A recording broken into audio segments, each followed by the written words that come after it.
सांसद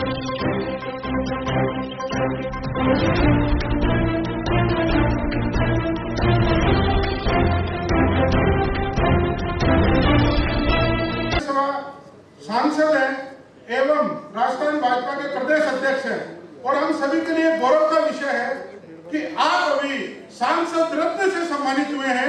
ये इस राजस्थान के लिए गौरव का विषय है। इसलिए मैं हमारे वन नेशन वन कुछ पंक्तियां बोलना चाहता हूँ। संगच्छध्वम संवदध्वम संवो मनासी जानताम देवा भागम यथा पूर्वे संजाना न उपासते। हम जो लोग हैं एक साथ चले, एक साथ बोलें और इस अभियान को आगे तक लेकर जाएं। इसी भावना के साथ मैं अब हमारे कार्यक्रम के आज के मुख्य वक्ता आदरणीय श्री सुनील बंसल जी को आमंत्रित करता हूं कि सभी लोगों को संबोधित करेंगे।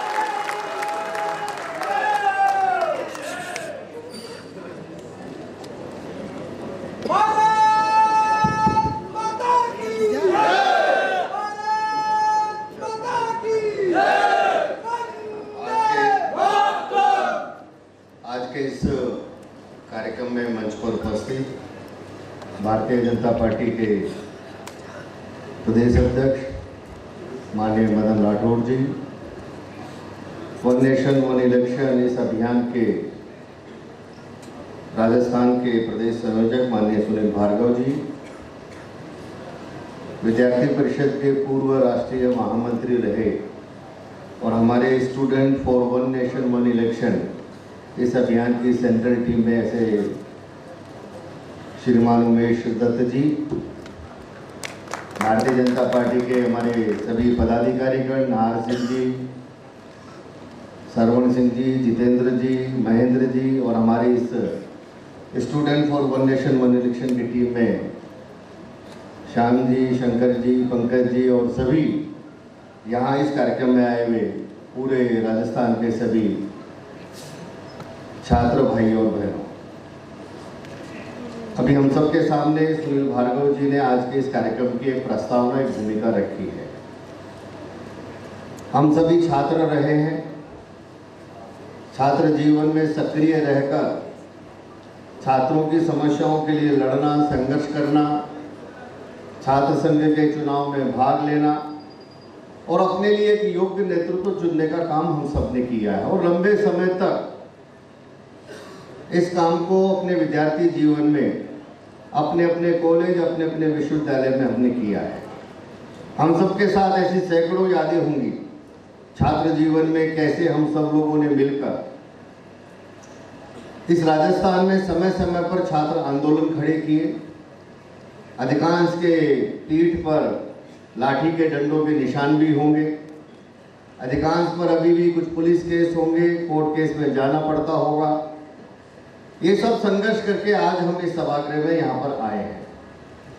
तो निश्चित रूप से ऐसा कोई विषय होगा जिसको लेकर आप सबसे कोई अपेक्षा होगी। केवल कार्यक्रम के लिए कार्यक्रम करना आज का उद्देश्य नहीं है या किसी एक विषय की जानकारी देना भी नहीं है।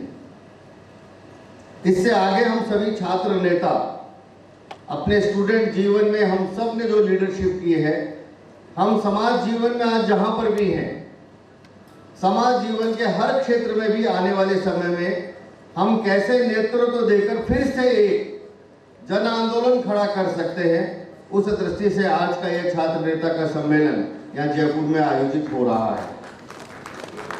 हम सब जानते हैं कि देश की स्वाधीनता के समय ही अपने देश ने डेमोक्रेसी, लोकतंत्र को अपनाया। जहां भी लोकतंत्र है, चुनाव उसका एक अनिवार्य पार्ट है। लोकतंत्र का अर्थ यही है कि लोगों के द्वारा लोग अपने लिए एक व्यवस्था चुने, तो उसके लिए चुनाव आवश्यक है। भारत में भी लोकतंत्र है, तो लोकतंत्र होने के कारण से हर बार हर स्तर पर एक चुनाव के माध्यम से हम अपने लिए व्यवस्था चुनते आए हैं। ये चुनाव की प्रक्रिया स्वस्थ हो, ये चुनाव की प्रक्रिया निष्पक्ष रहे। यह एक भारत जैसे बहुत बड़े देश के लिए एक बहुत बड़ा चैलेंज है। देश जब आजाद हुआ और देश में जब पहला चुनाव हुआ, उस समय देश के अंदर केवल 19 करोड़ वोटर थे। आज जब 2024 का लोकसभा चुनाव पूरा हुआ है उस समय देश के अंदर 96 करोड़ वोटर हैं। भारत में इस बढ़ती हुई जनसंख्या, बढ़ती हुई आबादी, बढ़ते हुए वोटर की संख्या, हर बार चुनाव के अंदर बढ़ते हुए खर्चे, बढ़ती हुई व्यवस्थाएं, साथ में ही देश में बार बार चुनाव होने के कारण से हम सब काम करने वाले लोगों के कम होते कार्य दिवस यानी वर्किंग डेज कम हो रहे हैं। इन सब को ध्यान में रख करके देश में एक डिबेट, एक बहस शुरू हुई है कि फिर से देश में क्या एक साथ चुनाव हो सकते हैं क्या। ये विषय कोई नया नहीं है, अभी इसका थोड़ा उल्लेख सुनील जी ने किया।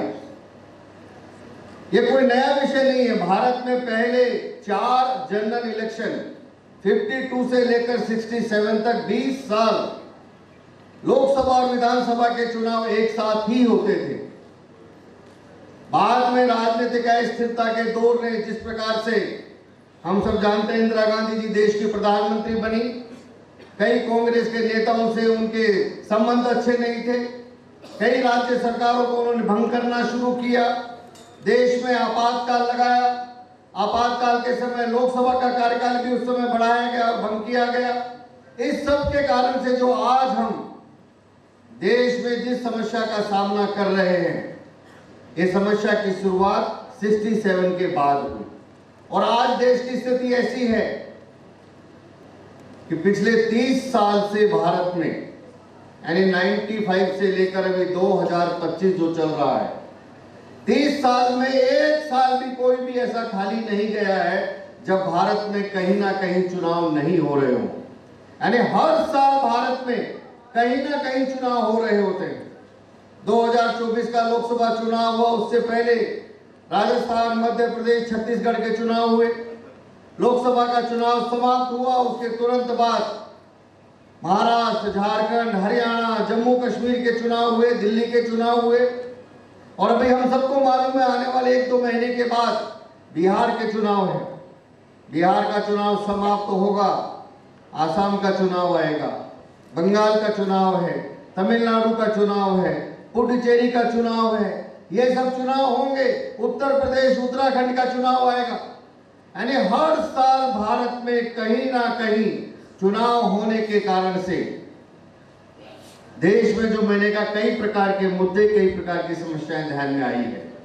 अगर अपने संविधान की पहली प्रस्तावना को अगर हम पढ़ें तो संविधान की पहली प्रस्तावना में लिखा गया है कि हमने अपने इस लोकतंत्र को इसलिए स्वीकार किया है कि इस देश में रहने वाले हम सब लोग मिलकर एक ऐसे भारत का निर्माण कर सके जिसमें सभी को राजनीतिक न्याय मिले, सभी को सामाजिक न्याय मिले, सभी को आर्थिक रूप से न्याय मिले। एक ऐसे भारत का निर्माण करने के लिए हम इस संविधान और इस व्यवस्था को अपना रहे हैं। लेकिन आज के वर्तमान स्थिति को अगर हम देखें तो क्या हम ये बार बार चुनाव होने के कारण से जो समस्याएं आ रही है, अगर हम सोचें एक विषय के बारे में, मैं केवल एक महाराष्ट्र का एग्जांपल देता हूं। पिछली सरकार जो महाराष्ट्र की रही उसमें वहां 300 दिन तक एक स्टेट के अंदर आचार संहिता लगी रही, यानी 5 साल के लिए सरकार चुनकर आती है और किसी एक स्टेट में अगर लगभग 1 साल अगर वहां आचार संहिता ही लगी रहे तो वहां की सरकार कैसे काम करेगी। हर प्रदेश के बारे में अगर हम निकालेंगे तो एवरेज हर प्रदेश का लगभग 150-200 दिन निकल करके आता है। 5 साल के लिए चुनी हुई सरकार का 150-200 दिन केवल चुनाव की आचार संहिता के कारण से वो सरकार अपने राज्य में कुछ भी नहीं कर सकती है। चुनाव लोकतंत्र में एक प्रक्रिया है, चुनने की प्रक्रिया है, लेकिन केवल चुनाव जीत करके आना यही लोकतंत्र का उद्देश्य नहीं है कि कुछ लोग चुन करके आएंगे, लोकतंत्र के अंदर सांसद बनेंगे, विधायक बनेंगे, सरकार बनाएंगे।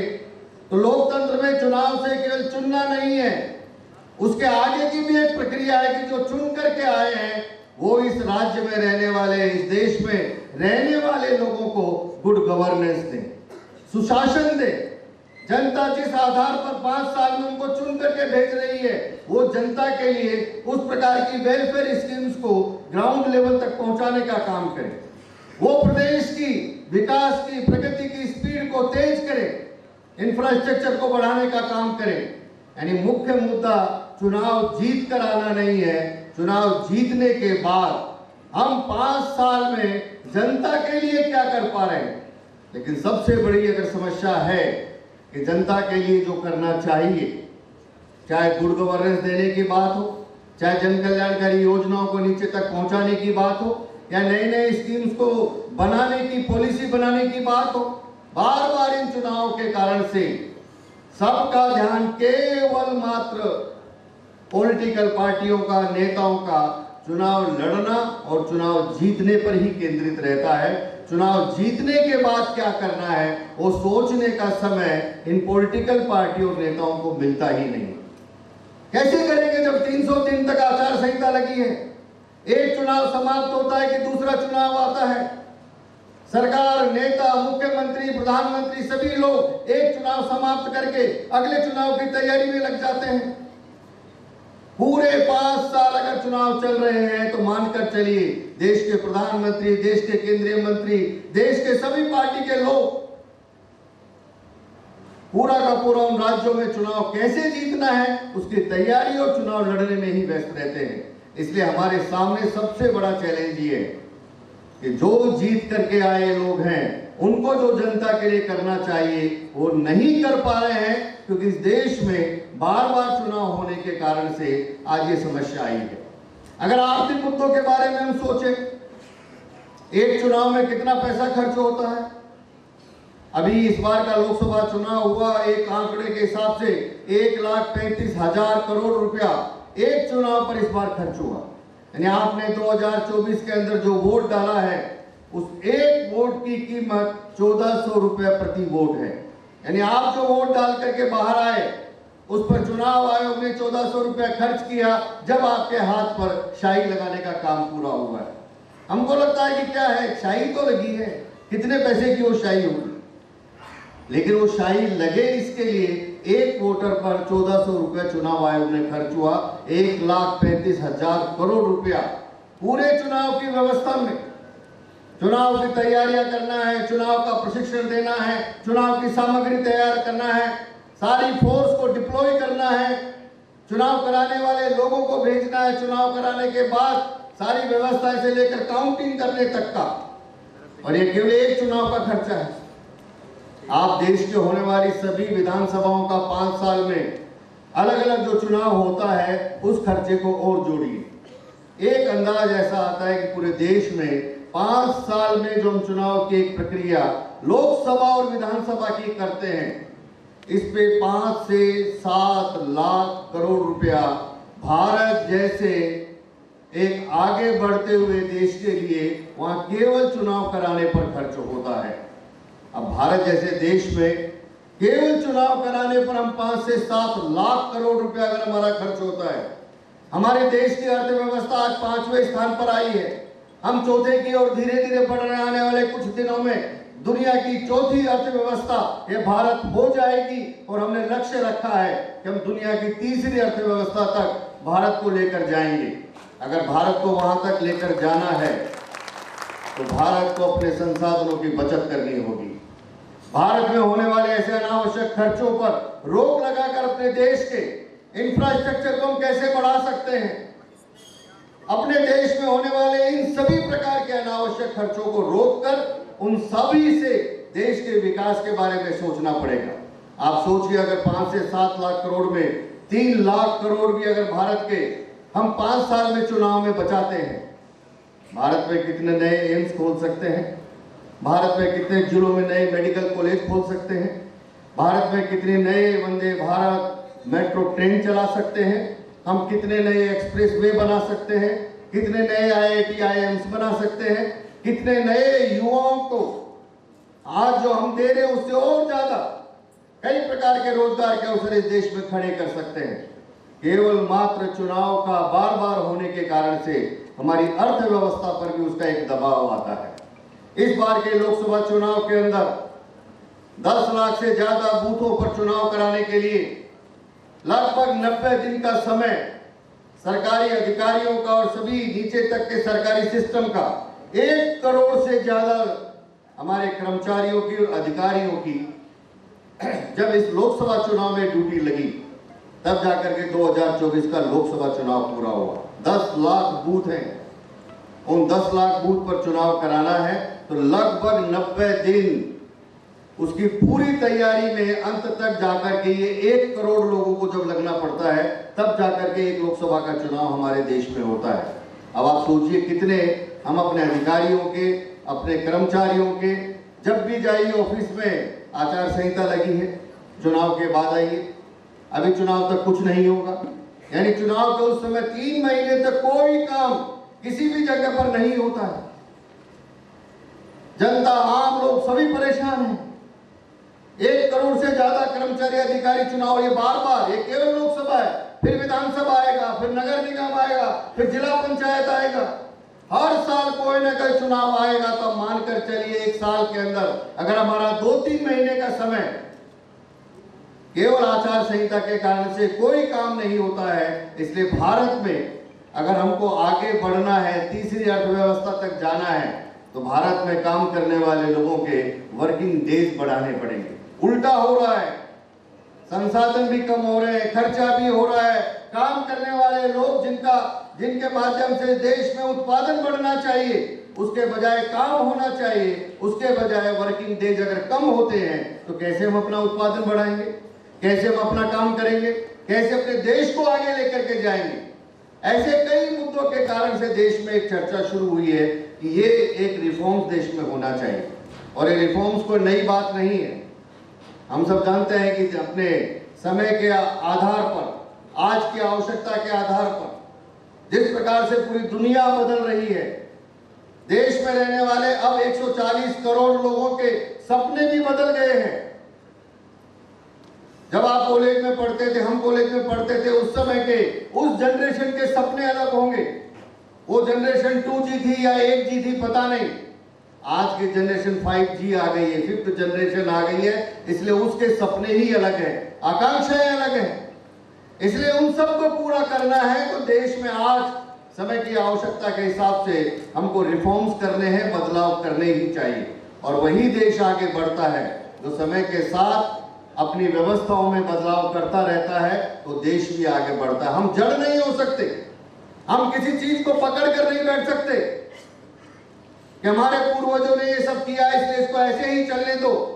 हमने समय के हिसाब से हर व्यवस्था में बदलाव किया।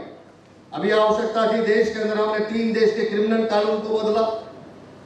अब पुराने वो क्रिमिनल कानून नहीं चल सकते, दुनिया इतनी आगे आ गई है, साइबर टेक्नोलॉजी आ गई है, तो कानूनों को बदलना पड़ेगा। तो अभी हाउस ने हमारे 3 क्रिमिनल कानून को बदलने का काम किया है। हमने 100 बार से ज्यादा अपने संविधान के अंदर संशोधन करके व्यवस्थाओं में रिफॉर्म्स किए हैं। हमने कानून व्यवस्था को बदला है, हमने प्रशासनिक व्यवस्था में भी सुधार किए हैं, हमने समय की आवश्यकता के हिसाब से अपनी शिक्षा की व्यवस्था को भी बदला है। हम स्ट्रक्चर को, हम अपनी रिफॉर्म्स को करते आए हैं। इसलिए आज और इलेक्शन में भी रिफॉर्म्स किए। पहले हम कहते थे कि देश का 21 साल का नौजवान वोट देगा, आज 18 साल का नौजवान वोट दे रहा है। ये रिफॉर्म्स हमने इलेक्शन में किया है। हम पहले बैलेट पेपर से वोट डाला करते थे, आज ईवीएम से वोट डालते हैं।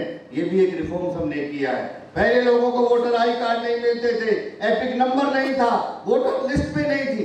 20 साल पहले भारत में पहली बार डिजिटलाइज वोटर लिस्ट भी हुई और सबको वोटर आईडी कार्ड भी दिया गया।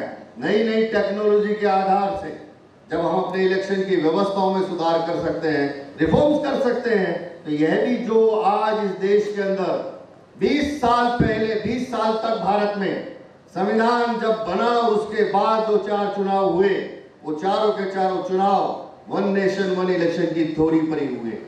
तो आज इस देश में फिर से ये क्यों नहीं हो सकता? इसलिए देश में जो ये बहस चली है, एक चर्चा शुरू हुई है, देश की पार्लियामेंट में जो मुद्दा आया है, आने वाले दिनों के अंदर और देश के अंदर ये डिबेट चलेगी। मेरा आप सभी छात्र नेताओं से आह्वान है कि ये देश का मुद्दा है, ये कोई एक पॉलिटिकल पार्टी का मुद्दा नहीं है, ये कोई मोदी जी का एजेंडा नहीं है। देश के लिए वर्तमान समय में आज इसकी आवश्यकता है। अगर हमको ऐसा लगता है तो यहाँ आए हुए सभी छात्र नेताओं को इस अभियान को नीचे तक ले जाकर कैसे भविष्य में एक जन आंदोलन बने, कैसे ये जन अभियान बनेगा, जब वन नेशन वन इलेक्शन होगा तो केवल खर्चे में कटौती होगी ऐसा नहीं है, केवल हमारे संसाधनों की बचत होगी ऐसा नहीं है, केवल हमारे सरकारी कर्मचारी अधिकारियों का काम करने का समय बढ़ेगा ऐसा नहीं है। यह इस देश का एक बहुत बड़ा पॉलिटिकल रिफॉर्म्स होने वाला है। वन नेशन वन इलेक्शन इस देश के लिए एक बहुत बड़ा सोशल रिफॉर्म्स होने वाला है। वन नेशन वन इलेक्शन इस देश की अर्थव्यवस्था के लिए एक बहुत बड़ा रिफॉर्म्स होने वाला है। केवल इसको एक छोटा सा चुनाव का रिफॉर्म्स मत मानिए। आप सोचिए कैसे सोशल रिफॉर्म्स होगा जब देश के अंदर बार बार चुनाव होते हैं। जब भी चुनाव होगा तो हर पॉलिटिकल पार्टी का एक ही मुद्दा है, कैसे भी चुनाव जीतो। चुनाव जीतना है तो जातिवाद की बात करो, चुनाव जीतना है तो क्षेत्रवाद की बात करो, चुनाव जीतना है तो कैसे मुझे वोट मिलेगा उसके लिए उस प्रकार के मुद्दे उठाओ। बार बार चुनाव होने से समाज के अंदर एक सामाजिक वैमनस्यता का भाव आ रहा है, एक राजनीतिक वैमनस्यता का भाव बढ़ता है। जितना ज्यादा चुनाव होगा उतना वैमनस्यता बढ़ती है। एक साथ चुनाव होगा 5 साल में एक बार तो कम से कम समाज के अंदर एक बहुत बड़ा सोशल रिफॉर्म्स ये लेकर के आएगा, पॉलिटिकल रिफॉर्म्स भी आएगा। कैसे आएगा आप सोचिए। आज बार बार जब चुनाव होते हैं तो एक व्यक्ति लोकसभा का चुनाव लड़ता है, नहीं जीतता तो विधानसभा का लड़ लेता है, लोकसभा का लड़ता है तो परिवार को विधानसभा लड़ा देता है। एक साथ ही चुनाव होगा तो कोई व्यक्ति एक ही चुनाव लड़ेगा, बार बार चुनाव नहीं लड़ेगा।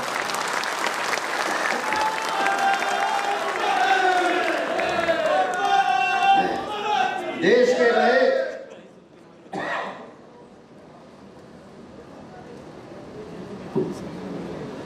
देश में ज्यादा युवाओं को अवसर मिलेगा, नए लोगों का अवसर मिलेगा।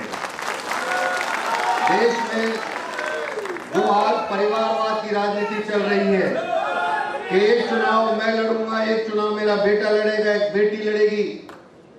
अगर देश में अगर हम इस परिवारवाद की राजनीति से मुक्ति चाहते हैं तो उसका भी एक ही समाधान है कि एक साथ चुनाव होगा तो देश को इस परिवारवाद की राजनीति से मुक्ति मिलेगी।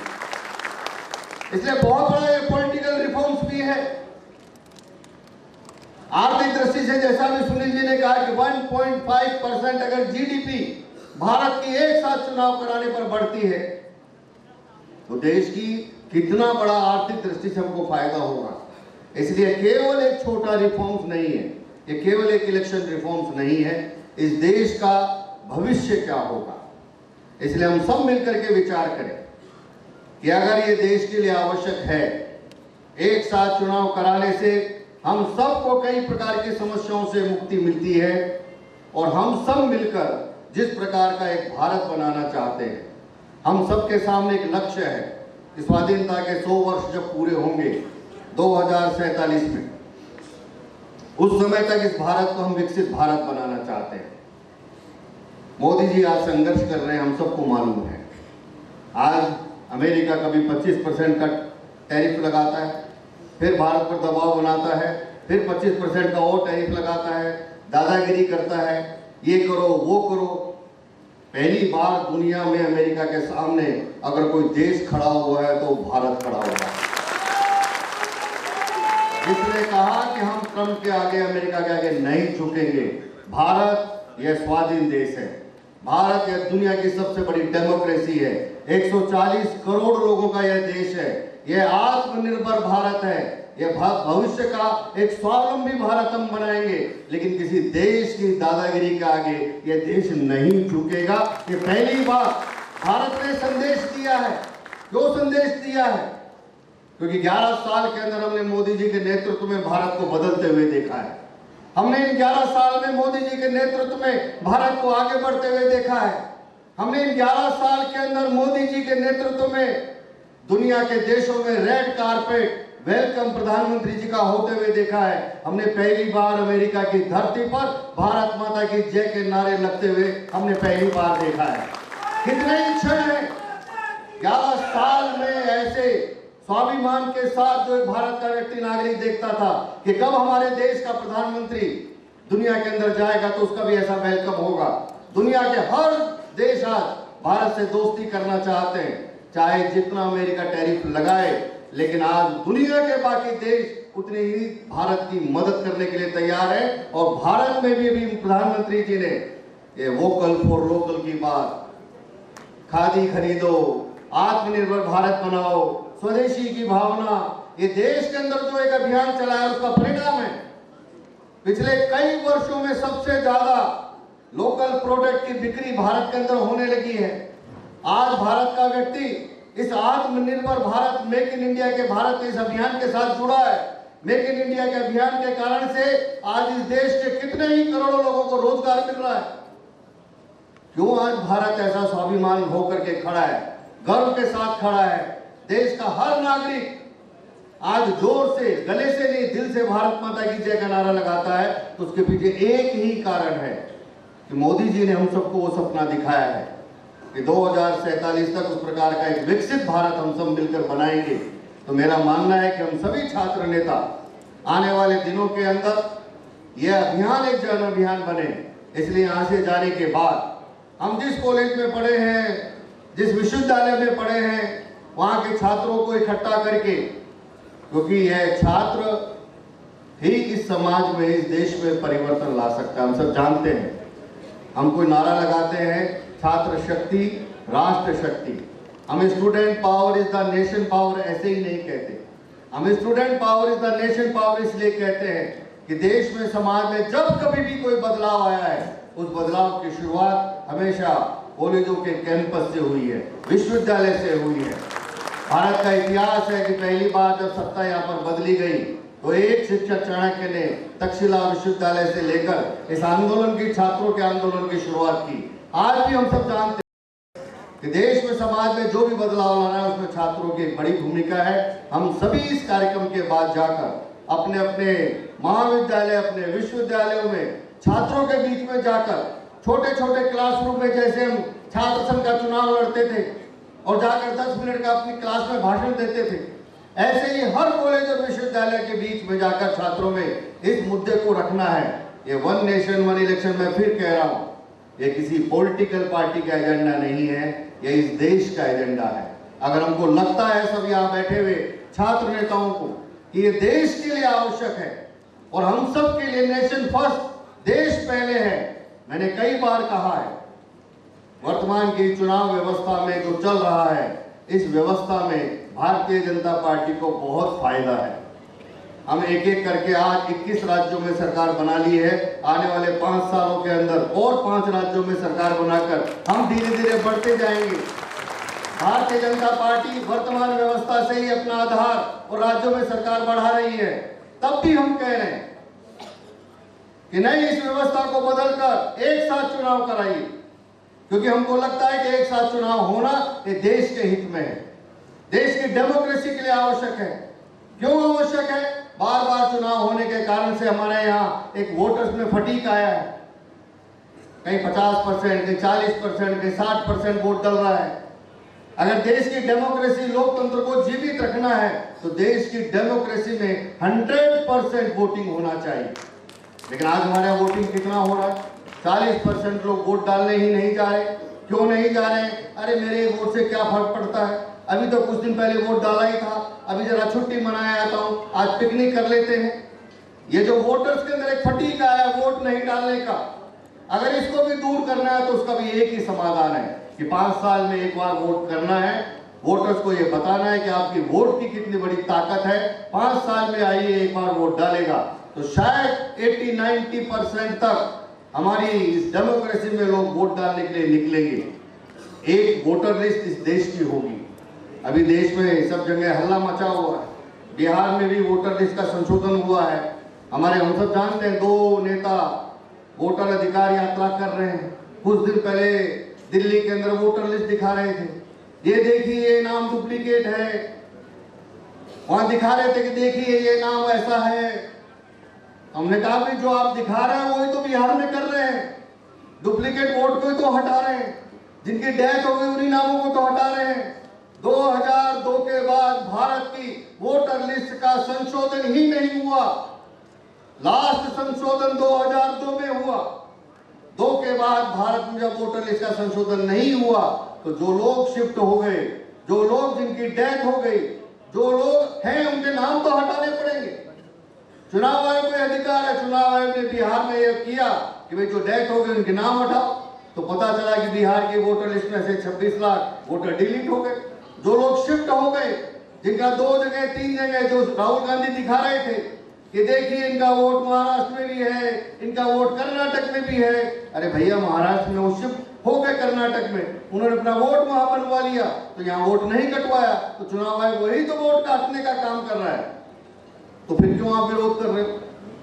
विरोध इसलिए कर रहे हैं कि हमारे देश का संविधान हम सबको एक अधिकार देता है कि भारत का जो नागरिक है वही देश में वोट डालने का उसको अधिकार है। जो भारत का नागरिक नहीं है उसको वोट डालने का अधिकार नहीं है। हमारे देश में लाखों की संख्या में ऐसे लोग जो बांग्लादेश से आकर के भारत में वोटर बन गए हैं, आधार कार्ड, राशन कार्ड सब बनाते बनाते हमारी वोटर लिस्ट में भी घुस गए हैं। तो वोटर लिस्ट में घुस गए हैं तो उनको भी अब उनका नाम हटाना पड़ रहा है, उनको भी बताना पड़ता है कि 2002 से पहले कहां थे। अगर 2002 से पहले आपका नाम वोटर लिस्ट में नहीं है तो हटेगा। जो इस भारत देश का नागरिक नहीं है उसका वोट हटना चाहिए या नहीं हटना चाहिए, बताइए आप सब। भारत का संविधान ये कहता है कि भारत के नागरिक को ये अधिकार है। हम कैसे किसी पाकिस्तान से आए हुए व्यक्ति को अधिकार देंगे? कैसे बांग्लादेश से आए हुए व्यक्ति को देंगे? दूसरे देशों के लोग जो भारत में आकर घुसपैठी के रूप में रह रहे हैं, कैसे उनको हम अधिकार देंगे? लेकिन यह दोनों हमारे युवा नेतृत्व को लेकर एक वोटर अधिकार यात्रा करके देश के अंदर एक भ्रम फैलाने का काम कर रहे हैं। हमको भी यह वोटर संशोधन क्या है समझना चाहिए। अगर देश की हर चुनाव की वोटर लिस्ट अलग क्यों होगी? अजीब सा चुनाव भारत के अंदर है। लोकसभा का चुनाव उसकी अलग वोटर लिस्ट, विधानसभा का चुनाव वोटर लिस्ट, लोकल बॉडी का चुनाव वोटर लिस्ट, ये चुनाव voter list. One nation one election one voter list. एक ही वोटर लिस्ट इस भारत में होगी। जो भारत का नागरिक है, जिसका नाम वोटर लिस्ट में है, उसी को वोट डालने का अधिकार है। हमारी एक मतदाता सूची ही होनी चाहिए। अलग अलग मतदाता सूची के कारण से भी इस देश में कई प्रकार का कंफ्यूजन है। इसलिए जो मैंने कहा कि ये सारा अभियान वन नेशन वन इलेक्शन इस देश के लिए है। नेशन फर्स्ट, देश पहले है। और देश पहले है तो हम सब मिलकर के विचार करेंगे ऐसा एक विकसित भारत बनाने के लिए 2047 तक यहाँ बैठे हुए सभी छात्र नेता 2047 के उस विकसित भारत में आप और हम सब रहेंगे। हम में से कुछ लोग रहेंगे कि नहीं रहेंगे पता नहीं, लेकिन आप में से बहुत लोग 2047 का वो विकसित भारत देखेंगे। उस विकसित भारत को देखना है तो हम सबको मिलकर यह केवल एक पॉलिटिकल अभियान ना बने, यह एक जन अभियान बने। जनता के बीच में इतना बड़ा अभियान बने कि विरोध करने से पहले चाहे राहुल गांधी हो, चाहे स्टालिन हो, चाहे हमारी बहन ममता बनर्जी हो, सबको लगना चाहिए कि विरोध करने का मतलब है अपना नुकसान करना है। इसका अभियान का समर्थन करें क्योंकि यह देश के हित में है। तो हम सब मिलकर एक जन अभियान चलाने का संकल्प लेकर आज यहाँ से जाएंगे। इतना निवेदन करते हुए अपनी बात को समाप्त करता हूँ। सभी को नमस्कार, धन्यवाद।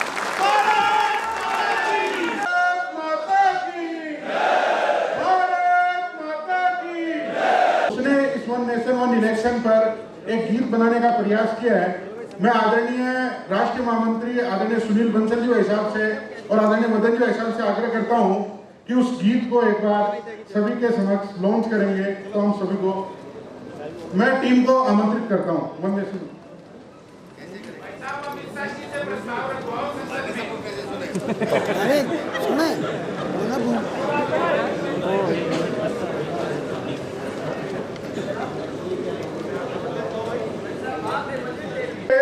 वर्तमान में आप भाजपा के राष्ट्रीय महामंत्री हैं और ये जो वन नेशन वन इलेक्शन अभियान है उसमें संगठन की ओर से आप राष्ट्रीय प्रभारी हैं।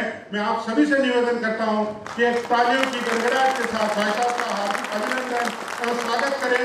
एवं हमारे प्रमुख तीनों जो 4 हम लोग हैं वन नेशन वन इलेक्शन के, उनसे आग्रह करता हूं कि भाई साहब का ओपरना, साफा, स्मृति चिन्ह और पुष्प के साथ हम उनका अभिनंदन करेंगे।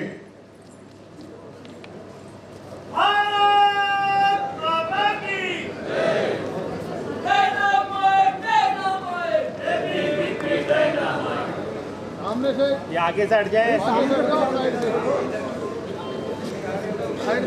से हट।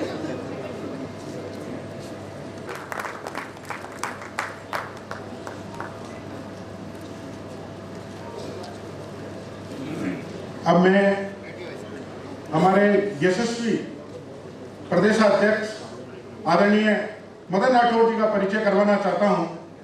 मदन जी भाई साहब का जीवन एक संघर्षपूर्ण जीवन रहा है, तो कुछ मैं परिचय उनका करवाना चाहता हूं। आप पूर्व में संघ के पूर्णकालिक प्रचारक रहे हैं, 2 बार आप विधायक रहे हैं और विधानसभा में मुख्य सचेतक के रूप में भी आपने भूमिका निभाई है। इसके साथ साथ वर्तमान में आप अभी राज्य इलेक्शन की जो टोली, उनसे आग्रह करता हूं कि आप माननीय प्रदेश अध्यक्ष जी का स्वागत एवं अभिनंदन करें ओपरना, दुपट्टा, स्मृति चिन्ह और पुष्पगुच्छ के साथ।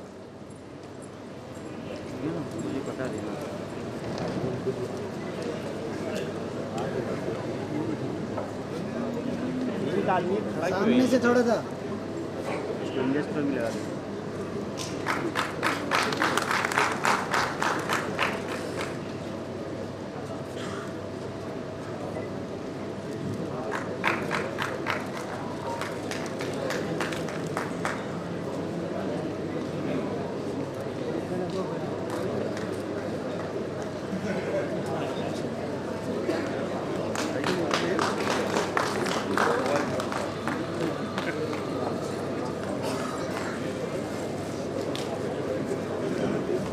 हमारे मध्य में हम सभी के सुपरिचित सुनील भार्गव जी, आप पूर्व में विद्यार्थी परिषद के प्रदेश मंत्री रहे हैं।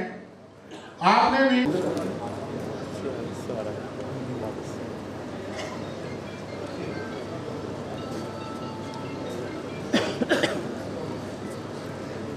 थोड़ा साइड से पीछे पीछे पीछे। हाँ ये फोटो है।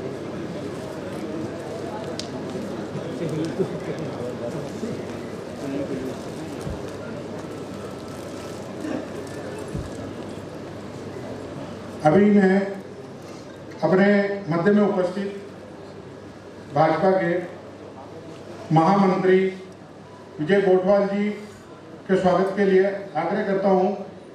जितेंद्र जी गोठवाल जी के आग्रह करता हूं कि पुष्पगुच्छ एवं दुपट्टे के साथ भाई साहब का स्वागत एवं अभिनंदन करें।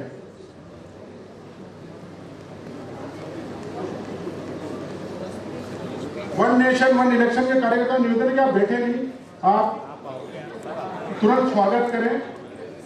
आप मंच में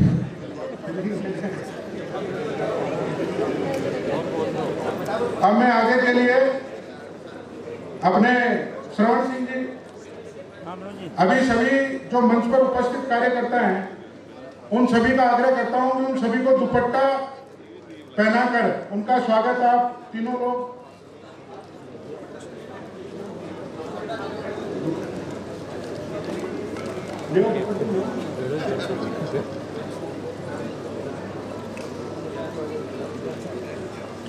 बोलो भारत माता की।